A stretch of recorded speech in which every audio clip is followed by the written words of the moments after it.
주십시오.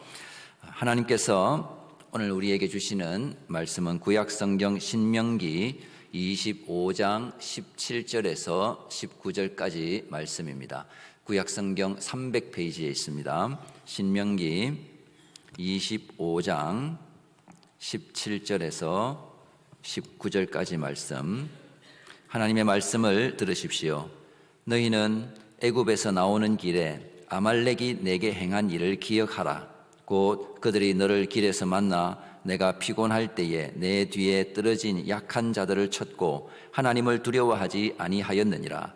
그러므로 내 하나님 여호와께서 내게 기업으로 주어 차지하게 하시는 땅에서 내 하나님 여호와께서 사방에 있는 모든 적군으로부터 내게 안식을 주실 때에 너는 천하에서 아말렉에 대한 기억을 지워버리라. 너는 잊지 말지니라. 아멘. 신명기 전체의 구조를 보면 12장에서 시작된 이 구체적인 일상 속에서 지켜야 하는 율법 조항들이 이제 25장에서 마무리가 되는 구조를 가지고 있습니다. 그래서 오늘 본문이 전체 율법을 아우르는 결론이라고 볼 수가 있죠. 그런 다음 이제 26장부터는 신명기 전체의 결론을 향해서 나아가는데요. 하나님과 이스라엘 백성 간의 언약을 갱신하고 또 복과 저주가 선포되고 순종을 촉구하는 것으로 이제 모세의 긴 이 고별 설교가 마치는 구조를 가지고 있습니다. 그래서 연대기적으로 보면 지금은 출애굽한 지 약 40년이 지나서 이제 곧 가나안 땅에 들어가는 것을 눈앞에 두고 있는 때입니다. 잘 아시다시피 신명기는 모세의 고별 설교죠. 출애굽 1세대가 불순종으로 광야에서 다 죽고 이제 2세대가 약속의 땅인 가나안을 향해서 나아갑니다. 그래서 2세대에게 율법을 다시 한번 설명할 필요가 있었고 그들에게 율법을 통해서 규정되는 하나님 나라 백성으로서의 그 정체성을 확실하게 하기 위해서 신명기는 기록된 성경입니다. 그래서 이 신명기에 나타나는 율법들은 대부분 이미 출애굽기, 레위기, 민수기에서 선포되었던 내용을 다시 한 번 더 반복해서 말하고 있고 또 어떤 경우에는 신명기에 처음 나오는 것들도 있습니다. 그리고 기존에 있던 율법의 경우에도 이 세대에게 전달할 때는 그 의미와 적용이 좀 더 확장해서 나타나는 것도 볼 수가 있습니다. 말하자면 최초의 율법이 이 세대에게 다시 한번 전달될 때는 그것들이 다시 한번 번역이 되었다라고 볼 수가 있는 거죠. 그들의 언어에 맞게 또 그들의 생각과 사고방식에 맞게 번역되어서 이 중요한 내용들이 강조되고 있는 겁니다. 그래서 12장에서 25장까지의 내용은 주로 하나님의 백성으로서 구체적으로 어떻게 살아야 하는가를 선포하는 율법들입니다. 일상생활 속에서 어떻게 하나님의 거룩하심을 나타내고 주변 이방 나라들과 다른 독특한 문화를 가지고 하나님 나라의 아름다움과 그 영광을 나타낼 수 있는가를 가르쳐주는 율법들입니다. 그렇게 해서 제사장 나라로서의 삶을 살게 되는 것이죠. 온 세계 가운데 본이 되는 나라, 사람들을 이끌어서 하나님께로 인도하는 나라, 즉 중보자가 되는 겁니다. 이렇게 일상에서 지켜야 하는 그 율법의 결론이 오늘 읽은 본문인데요. 결론치고는 좀 이상하죠. 그동안 여러 가지 율법의 규정이 나왔지만 이걸 한마디로 정리하면 거룩하게 살아라고 하는 겁니다. 예를 들어서 바로 앞달락의 이 율법이 온전하고 공정한 저울추를 사용하라는 지극히 일상적인 어떤 현실의 문제를 다루고 있습니다. 그래서 도량형의 통일, 그러니까 표준 도량령을 사용하는 것이 그게 거룩한 것이라고 말하고 있었죠. 그런데 오늘 본문 17절에 이렇게 말합니다. 너희는 애굽에서 나오는 길에 아말렉이 내게 행한 일을 기억하라. 아말렉을 기억하라. 신명기에는 기억하라는 이 명령이 참 많습니다. 대부분은 하나님께서 행하신 일들을 기억하라, 그 은혜를 기억하라는 명령입니다. 자, 그렇다면 아말렉을 기억하는 건 이건 좋은 일이어야 할 것 같은데, 자, 18절을 보면요. 곧 그들이 너를 길에서 만나 내가 피곤할 때에 내 뒤에 떨어진 약한 자들을 쳤고 하나님을 두려워하지 아니하였느니라. 자, 아말렉과 관련해서는 이스라엘 백성이 기억해야 하는 게 좋은 일이 아니라 이 안 좋은 일입니다. 아말렉으로부터 공격을 받아서 어려움을 당했던 일을 기억하라고 명령합니다. 신명기에서 기억하라는 명령 중에 몇 안 되는 부정적인 기억 중에 하나가 이 아말렉에 관한 것입니다. 자, 은혜는 돌에 새기고 원수는 물에 새기라고 하는 말이 있는데 이거는 완전히 거꾸로 하라는 명령이죠. 원수를 돌에 새겨서 절대 잊어버리지 말라는 명령입니다. 사랑의 하나님 그리고 은혜의 하나님께서 너무 쪼잔해 보이는 그런 율법입니다. 자, 이렇게 원수를 그러면 기억을 해서 뭘 해야 하느냐? 19절에 그러므로 내 하나님 여호와께서 내게 기업으로 주어 차지하게 하시는 땅에서 내 하나님 여호와께서 사방에 있는 모든 적군으로부터 내게 안식을 주실 때에 너는 천하에서 아말렉에 대한 기억을 지워버리라. 너는 잊지 말지니라. 약속의 땅에 들어가서 안식하게 되었을 때 하늘 아래에서 아말렉에 대한 기억을 지워버리라고 명령합니다. 기억을 지워버리라. 이거는 그냥 머릿속에서 생각을 하지 마라. 과거에 그 억울한 거 다 잊어버리고 원수는 물에 새기라. 이런 말이 아닙니다. 이것은 아말렉을 진멸하라는 명령입니다. 자, 아말렉이라고 하는 한 민족을 깨끗이 썰어버리는 것, 치워버리는 것을 실행하라는 명령이고, 자, 이걸 행하는 것을 너는 잊지 말지니라 라고 명령을 하는 거죠. 자, 일상에서 어떻게 거룩한 백성으로 살 것인가를 말해놓고서는 그 결론이 뭐냐? 아말렉을 진멸하는 것으로 나타납니다. 이게 무슨 연결점이 있을까요? 아말렉이 도대체 누구이고 그들이 얼마나 이스라엘을 괴롭혔고 이렇게 진멸당할 만큼 악랄한 민족이었길래 이런 명령이 주어지는 것일까요? 자, 그럼 먼저 우리 아말렉은 누군가? 아말렉은 이스라엘 백성이 출애굽할 때부터 받은 명령 중에 약속의 땅에 거주하고 있는 그 진멸해야 할 민족들이 있었죠. 가나안 7족속입니다. 그런데 그 가나안 7족속에 아말렉은 들어가지 않습니다. 그런데도 이제 진멸하라는 이 명령이 주어지는데요. 아말렉은 창세기에 보면 에서의 후손으로 나옵니다. 자, 그래서 이미 오랜 시간이 흘렀지만 이스라엘과는 혈통적으로 완전히 남이라고 할 수는 없겠죠. 이삭의 두 아들 에서와 야곱이 형제가 아니고 야곱의 12아들이 지금 이 이스라엘 백성이 되었고 그리고 에서의 손자 중에 이 아말렉이 있습니다. 자, 그래서 에돔 땅에 살고 있다가 이 아말렉 족속이 후대에 에돔 지역에서 쫓겨나서 시내산이 있는 시나이 반도에서 유목 생활을 한 것으로 알려져 있습니다. 자, 그러니까 출애굽한 이스라엘 백성이 홍해를 건너고 이제 약속의 땅 그 가나안으로 가기 위해서는 반드시 시나이 반도를 지나가야만 하고, 자, 그 길 가운데 아말렉 족속을 만날 수밖에 없는 거죠. 물론 아말렉이 이스라엘을 괴롭히지 않으면 이스라엘 또한 아말렉을 대적할 이유는 없습니다.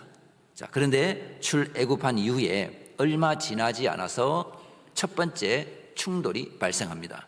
출애굽기 17장 8절에서 16절 이하까지 우리 함께 읽겠습니다. 시작. 그때에 아말렉이 와서 이스라엘과 르비딤에서 싸우니라. 모세가 여호수아에게 이르되 우리를 위하여 사람들을 택하여 나가서 아말렉과 싸우라. 내일 내가 하나님의 지팡이를 손에 잡고 산 꼭대기에 서리라.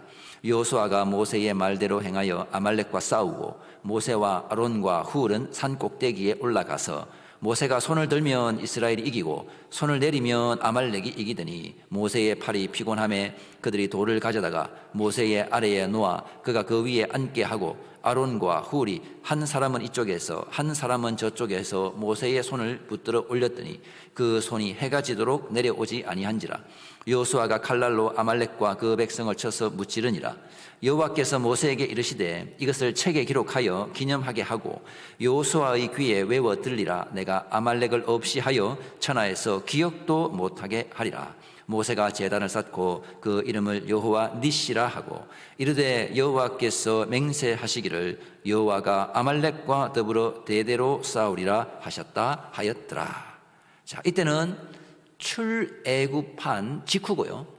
물이 없으니까 하나님께서 물을 주시고 또 먹을 게 없으니까 만나를 주신 이후입니다. 직후입니다.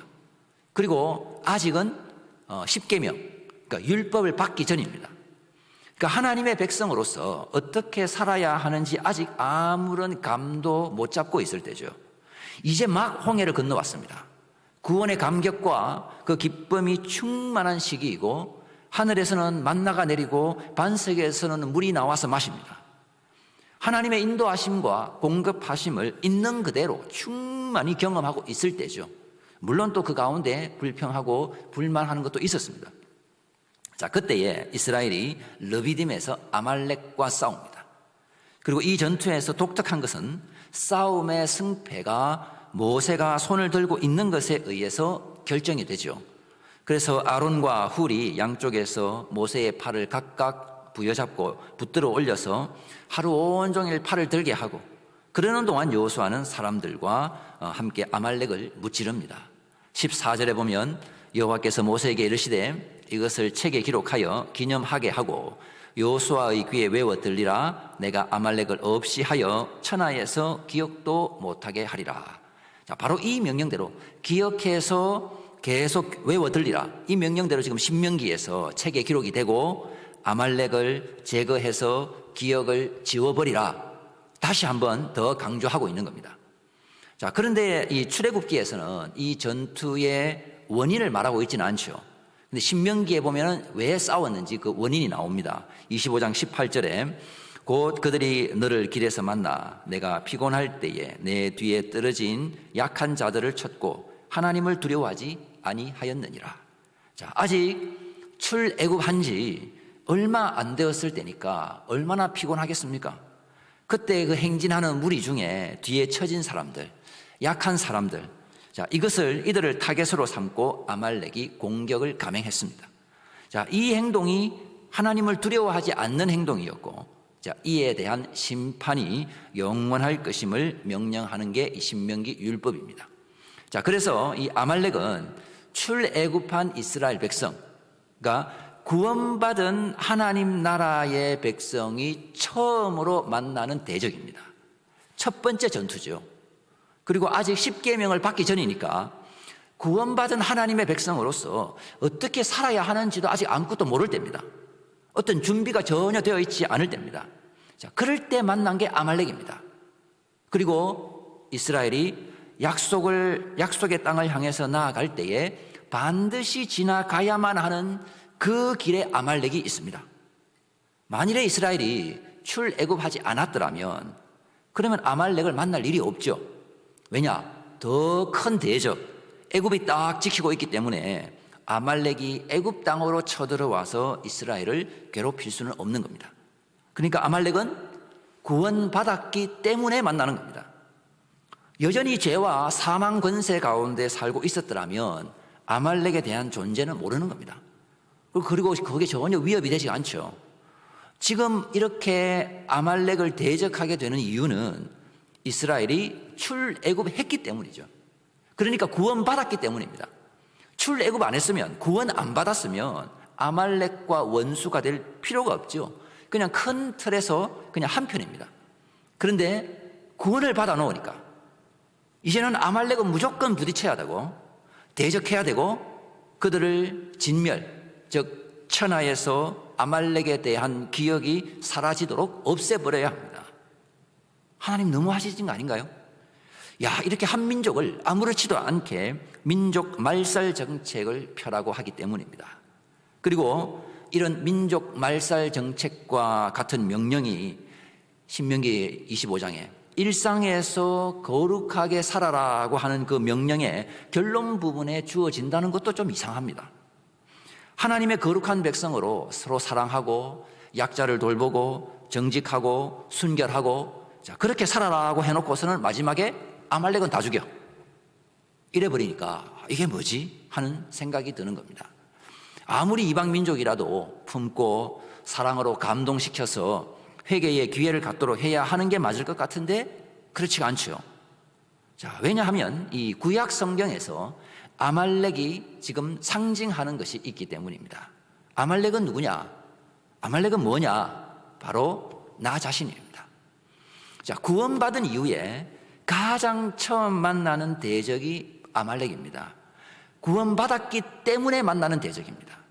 바로 내 안에 꿈틀대고 있는 그 죄의 본성, 아직 다 죽이지 못한 그 죄의 영향력이 바로 아말렉입니다. 내가 애굽에 있을 때는 아말렉은 대적이 아니라 그냥 친구죠. 큰 틀에서 애굽의 지배 아래에 함께 살고 있는 그냥 그런 민족일 뿐입니다.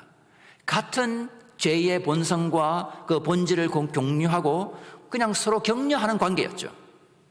그런데 나는 6월절 그 어린 양의 보혈을 지나서 우리의 영혼을 속이고 착취하고 등골을 빼먹고 있던 그 죄의 영향력 아래에서 탈출했습니다. 그러고 나니까 아직 완전히 다 제거되지 못한 그 내 안에 있는 그 죄의 본성, 그 영향력, 즉 아말렉이 남아서 나를 대적하는 것입니다. 근데 특히 어떤 부분에서 대적하느냐? 바로 내가 가장 약한 부분을 건드리는 거죠. 이스라엘 백성이 행진하며 나아갈 때 뒤에 처진 사람들, 지치고 힘이 빠져 있는 사람들을 공격한 것처럼 우리 영혼에서 가장 연약한 부분, 사탄의 공격에서 가장 취약한 부분을 집중적으로 공격하는 겁니다. 그래서 이스라엘의 이 첫 번째 전투는 바로 그들의 심령 가운데 여전히 남아있는 자기 자신, 죄의 본성, 교만과의 싸움이었던 것입니다. 그러니까 이 싸움에서 승패를 좌우하는 독특한 행위가 있었죠. 모세가 팔을 드는 겁니다. 전통적으로 이것은 예수님께서 십자가에 달리셔서 양팔을 벌린 것으로 그렇게 해석을 합니다. 그래서 죄를 이기는 유일한 방법은 오직 예수 그리스도의 그 십자가를 통해서만 이길 수 있음을 보여주는 겁니다. 따라서 이 신명기에서 거룩한 삶을 살아라고 하는 그 율법의 결론으로서 아말렉을 진멸하라, 이 말이 딱 맞는 말인 거죠. 거룩하게 사는 게 뭐냐? 바로 죄를 죽이는 겁니다. 그리고 그 죄는 나의 가장 연약한 부분을 치고 들어옵니다. 그래서 이 죄를 죽이는 게 바로 우리 신자의 평생의 숙제입니다. 우리는 하루하루 날마다 아말렉을 죽이고 그들을 기억 속에서 지워버리는 삶을 살아야 하는 것입니다. 이것이 우리 평생의 과업임을 절대 잊지 말아야 함을 오늘 본문이 명령하는 거죠. 그런데 이스라엘 백성이 약속의 땅에 들어간 이후에도 그들은 아말렉을 온전히 진멸하지 못했습니다. 그래서 사사시대 내도록 아말렉은 이스라엘을 괴롭히는 민족으로 나타나죠. 그리고 이스라엘의 초대 왕 이 사울이 세워졌을 때 다시 한번 그들에게 아말렉을 진멸하라는 명령이 주어집니다. 사무엘상 15장 우리 1절 이하의 말씀 우리 함께 읽겠습니다. 시작. 사무엘이 사울에게 이르되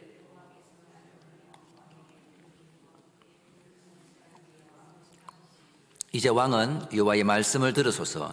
만군의 여호와께서 이같이 말씀하시기를 아말렉이 이스라엘에게 행한 일 곧 애굽에서 나올 때에 길에서 대적한 일로 내가 그들을 벌하노니 지금 가서 아말렉을 쳐서 그들의 모든 소유를 남기지 말고 진멸하되 남녀와 소아와 젖먹는 아이와 우양과 낙타와 나귀를 죽이라 하셨나이다 하니 사울이 백성을 소집하고 그들을 들라임에서 세어보니 보병이 20만 명이요 유다 사람이 10,000명이라.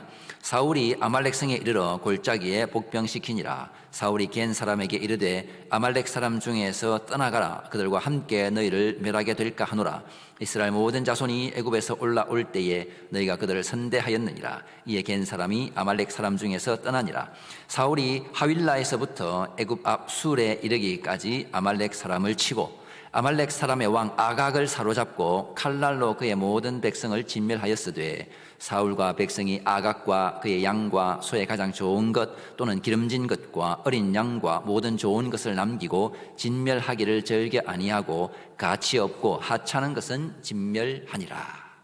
아말렉 진멸 전쟁은 단순히 이스라엘을 괴롭히는 주변 이방 민족 진멸이 아니라 이것은 이스라엘 스스로 자기 자신과 싸우는 이 성화의 과정을 보여주는 싸움입니다. 그래서 이 싸움에서는 전리품이 없죠. 오직 진멸만 있을 뿐입니다. 사무엘이 하나님의 말씀을 받아서 사울에게 전한 명령이 바로 그걸 보여줍니다. 심지어 어린이와 유아들까지도 진멸하라고 명령을 합니다. 왜냐? 이거는 죄를 죽이는 것이기 때문에 그렇죠.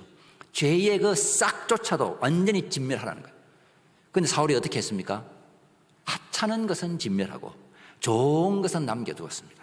결국 죄와의 싸움에서 실패한 거죠. 먹음직하고 보암직한 것을 포기하지 못한 것입니다. 내 속에 있는 이 죄성을 이기지 못한 거죠. 욕망이 거룩함을 이겨버렸습니다. 거룩함을 향한 갈망보다 사울이 왕으로서 체면을 세우고 실질적인 전리품을 통해서 백성들의 인기를 얻고 그러면서도 하나님의 말씀에 순종했다는 그 명분을 챙기는 일석삼조의 효과를 기대하고 싶었지만 결국 하나도 성공하지 못했습니다. 죄를 죽이지 못하면 다른 것을 아무리 잘해도 소용이 없는 거죠. 따라서 이 신자의 인생은 처음부터 끝까지 죄와의 싸움입니다. 사울이 이렇게 자기 손으로 아말렉 사람을 죽이지 못하자 결국 어떻게 되었습니까? 사무엘하 1장 13절 이하의 말씀 함께 읽습니다. 다윗이 그 소식을 전한 청년에게 묻되 너는 어디 사람이냐? 대답하되 나는 아말렉 사람 곧 외국인의 아들이니이다 하니 다윗이 그에게 이르되 내가 어찌하여 손을 들어 여호와의 기름 부음 받은 자 죽이기를 두려워하지 아니하였느냐 하고 다윗이 청년 중 한 사람을 불러 이르되 가까이 가서 그를 죽이라 하매 그가 침에 곧 죽으니라. 다윗이 그에게 이르기를 내 피가 내 머리로 돌아갈지어다. 내 입이 내게 대하여 정언하기를 내가 여호와의 기름 부음 받은 자를 죽였노라 함이니라 하였더라. 사울이 전장에서 마지막 죽음의 순간을 맞이할 때 그의 목숨을 끊은 것은 아말렉 사람이었습니다. 내가 죄를 죽이지 않으면 내가 당하는 겁니다. 그리고 아말렉 청년이 다윗에게 상을 기대하고 찾아와서 사울의 전사 소식을 전했을 때 다윗은 가차없이 그 아말렉 사람을 처단합니다. 그러니까 이것은 죄를 적결 처분하는 거죠. 이처럼 죄는 정말 끈질깁니다. 출애굽하자마자 아말렉으로 표현되는 이 죄와 싸우고 사사시대 내도록 왕정시대 내도록 그리고 심지어 포로기 때에도 그들은 항상 죄와 싸웠습니다. 이 죄와의 싸움이 얼마나 끈질기냐 하면 에스더 3장 1절에서 6절입니다. 그 후에 아하수에로 왕이 아각 사람 함므다다의 아들 하만의 지위를 높이 올려 함께 있는 모든 대신 위에 두니 대궐문에 있는 왕의 모든 신하들이 다 왕의 명령대로 하만에게 꿇어 절하되 모르드게는 꿇지도 아니하고 절하지도 아니하니 대궐문에 있는 왕의 신하들이 모르드게에게 이르되 너는 어찌하여 왕의 명령을 거역하느냐 하고 날마다 권하되 모르드게가 듣지 아니하고 자기는 유다인임을 알렸더니 그들이 모르드게의 일이 어찌되나 보고자 하여 하만에게 전하였더라. 하만이 모르드게가 무릎을 꿇지도 아니하고 절하지도 아니함을 보고 매우 노하더니 그들이 모르드게의 민족을 하만에게 알림으로 하만이 모르드게만 죽이는 것이 부족하다고 생각하고 아하수에로의 온 나라에 있는 유다인 곧 모르드게의 민족을 다 멸하고자 하더라. 바벨론 포로 이후에 이제 페르시아 제국 시대에 에스더가 페르시아의 왕비가 되었을 때의 이야기입니다. 아각 사람 하만이라는 악인이 있죠. 사울이 아말렉의 그 왕을 칠 때 그 왕의 이름이 뭡니까? 아각입니다. 그리고 그 후손이 살아남아서 페르시아 시대에 유다 사람을 진멸하려고 하는 계략을 꾸밉니다. 에스더 9장 24절에 곧 아각 사람 함므다다의 아들 모든 유다인의 대적 하만이 유다인을 진멸하기를 꾀하고 불어 곧 제비를 뽑아 그들을 죽이고 멸하려 하였으나 그러나 하나님께서 은혜를 베푸셨어 죽으면 죽으리다 라고 고백하며 나아갔던 에스더를 통해 아말렉의 후예가 완전히 무너지는 승리의 역사를 보여주는 게 에스더입니다. 자, 그러므로 하나님의 백성으로 우리가 거룩하게 산다는 것은 단순히 착한 사람이 되는 것이 아니라 내 안에 남아있는 아말렉, 즉 죄의 본성을 날마다 죽여가는 삶이라는 것입니다. 약한 자를 공격하고 피곤한 틈을 타고 뒤에 처진 부분을 무너뜨리려고 하는 그 죄의 세력을 절대로 가볍게 여기지 말라는 것입니다. 하나님께서는 그걸 기억하라고 하시죠. 왜냐하면 우리가 죄를 가볍게 여기면 결국 죄가 우리를 우습게 봅니다. 내가 죄를 적당히 남겨두면 그 죄가 언젠가 다시 살아나서 나를 무너뜨립니다. 사울이 아말렉을 남겨두었다가 결국 아말렉의 손에 죽은 것처럼 우리가 죄를 죽이지 않으면 결국 죄가 우리를 죽이는 겁니다. 그러므로 신자의 인생은 처음부터 끝까지 죄와의 싸움입니다.